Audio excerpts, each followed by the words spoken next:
മണ്ഡലകാല തീർത്ഥാടനവുമായി ബന്ധപ്പെട്ട് നിലവിലെ ഒരുക്കങ്ങൾ വിലയിരുത്താൻ ദേവസ്വം മന്ത്രി VN വാസവൻ വിളിച്ച യോഗം ഇന്ന് പമ്പയിൽ ചേരുകയാണ്. ഇന്നലെ മന്ത്രി സന്നിധാനത്തെത്തിയിരുന്നു. സന്നിധാനത്ത് നിന്ന് MG പ്രതീഷാണ് വിവരങ്ങളുമായി ചേരുന്നത്. Pratheesh, good morning. എപ്പോഴാണ് ഈ യോഗം ആരംഭിക്കുക? ഒപ്പം തന്നെ സന്നിധാനത്ത് എത്രത്തോളം തിരക്ക് നിലവിൽ അനുഭവപ്പെടുന്നുണ്ട്?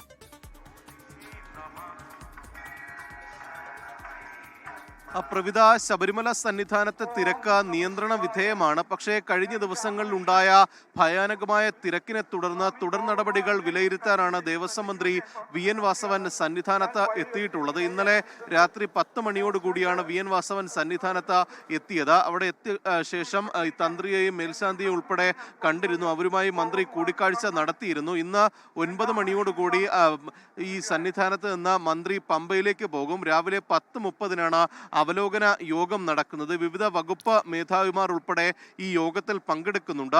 ഈ 5000 പേർക്ക് സ്പോട്ട് ബുക്കിംഗ് ആയി നിജപ്പെടുത്തിയത് തിങ്കളാഴ്ച വരെയാണ്. തിങ്കളാഴ്ചയ്ക്ക് ശേഷം ഏത് തരത്തിൽ നടപടി സ്വീകരിക്കണം എന്നതുൾപ്പെടെയുള്ള കാര്യങ്ങൾ ഇന്നത്തെ അവലോകന യോഗത്തിൽ ചർച്ചയാകും.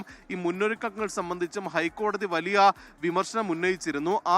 അതുകൊണ്ട് തന്നെ അക്കാര്യത്തിലും കൂടുതൽ ചർച്ചകൾ ഇന്ന് നടക്കും. അടിസ്ഥാന സൗകര്യങ്ങൾ കൂടുതൽ മെച്ചപ്പെടുത്തുന്നതിനുള്ള പ്രാധാന്യമായിരിക്കും ഇന്നത്തെ അവലോകന യോഗത്തിൽ നടക്കുന്നത്. പമ്പയിലടക്കം അടിസ്ഥാന സൗകര്യങ്ങൾ ഇനിയും മെച്ചപ്പെടാനുണ്ട്. ഒപ്പം നിലയ്ക്കലിൽ പ്രധാന ഒരു കേന്ദ്രമായി നിലയ്ക്കൽ മാറുകയാണ്. കൂടുതൽ സ്പോട്ട് ബുക്കിംഗ് കൗണ്ടറുകൾ ഉൾപ്പെടെ നിലയ്ക്കലിൽ ആരംഭിച്ചിട്ടുണ്ട്. അതുകൊണ്ട് തന്നെ ഈ അധികമായി എത്തുന്ന തീർത്ഥാടകരെ തങ്ങാൻ അനുവദിക്കുക നിലയ്ക്കലായിരിക്കും. അതുകൊണ്ട് നിലയ്ക്കലിൽ കൂടുതൽ അടിസ്ഥാന സൗകര്യങ്ങൾ ഒരുക്കേണ്ടതുണ്ട്. ഇക്കാര്യങ്ങളായിരിക്കും പ്രധാനമായും അവലോകന യോഗത്തിൽ ചർച്ചയാകുന്നത്. തിരഞ്ഞെടുപ്പ് പെരുമാറ്റച്ചട്ടം നിൽക്കുമ്പോൾ തന്നെ ദേവസ്വം മന്ത്രിക്ക് ശബരിമലയുടെ തിരക്ക് പരിഗണിച്ചാണ് ഒരു ഇളവ് നൽകിയിട്ടുള്ളത്.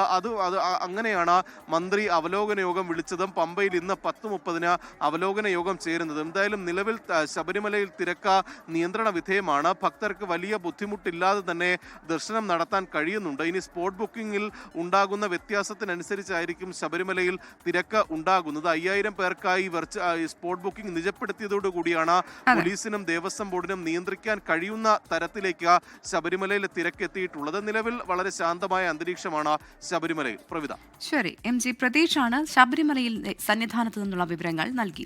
ലോകത്തെവിടെയായാലും ഏത് സമയത്തും 24 വാർത്തകളും ഓഗ്മെന്റഡ് റിയാലിറ്റി പാക്കേജുകളും എക്സ്പ്ലെയിനറുകളും വിശദമായി കാണാൻ ഞങ്ങളുടെ YouTube ചാനൽ നിങ്ങൾക്ക് സബ്സ്ക്രൈബ് ചെയ്യാം.